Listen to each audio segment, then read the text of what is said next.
When my wife, Sarah, started her new job, I thought it was just another fresh chapter for us. She had been excited about the opportunity, talking endlessly about how it was the break she needed in her career. I wanted to support her, so when she invited me to a company dinner during her first week, I happily agreed.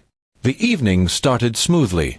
Everyone was polite and professional, and Sarah blended in well, laughing with her new colleagues. I stood by her side, proud, until the moment of introductions came. With a bright smile, she gestured toward me and said, "This is my roommate, Alex." The word roommate landed like a blow to my chest. A few people chuckled, assuming it was a joke, but she didn't correct herself. I forced a grin and played along, saying, "Yes, the roommate. Though some people call it a husband." A few awkward laughs followed, but Sarah's eyes shot me a warning glance, as though I had crossed a line. The rest of the night, I couldn't shake the unease. Why would she call me that? Why was she hiding our marriage? On the drive home, I asked her directly. She brushed it off, saying, "I just didn't want to complicate things at work. People can be weird about relationships." I nodded, but the seed of doubt had already been planted. Days passed, and I started noticing things I hadn't before. She stopped wearing her wedding ring to work. Her phone was always face down on the counter, and she was suddenly too tired to talk in the evenings. When I asked about her colleagues, she gave vague answers and quickly changed the subject. The roommate comment replayed in my mind again and again. It wasn't just an innocent slip, it was intentional. She wanted her coworkers to think she was single.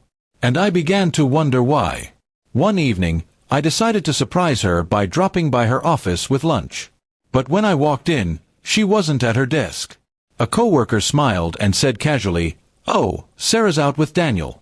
They usually go to lunch together." My stomach tightened. I didn't know who Daniel was, but the way her coworker said it made it sound routine.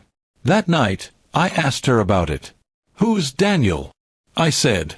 She froze for a second too long before answering, "Just a colleague. We've worked on a few projects together." She laughed nervously and tried to wave it off, but the doubt inside me grew louder. I started paying attention. She'd stay late at the office more often, sometimes coming home hours after everyone else had left. Her excuses felt thin, rehearsed. My wife, who once used to call me every chance she got, now barely looked at me when she was home. The breaking point came when I checked her laundry basket one weekend. Tucked inside one of her blouses was a faint cologne scent, definitely not mine. My heart sank. It wasn't just my imagination anymore. I confronted her that night. At first, she denied everything, her voice trembling as she tried to act offended. But when I mentioned Daniel's name and the cologne, the color drained from her face. She realized the truth was out. Finally, she admitted it. "I didn't want anyone at work to know I was married because I've been seeing him. It just happened, Alex. I didn't plan it." Her words were like knives. She had erased me from her professional life to make room for someone else. I stood there, numb, staring at the woman I thought I knew. She had called me her roommate, and in her heart, that's exactly what I had become, a placeholder, someone she shared space with while giving her affection to another man. That night, I packed a bag and left.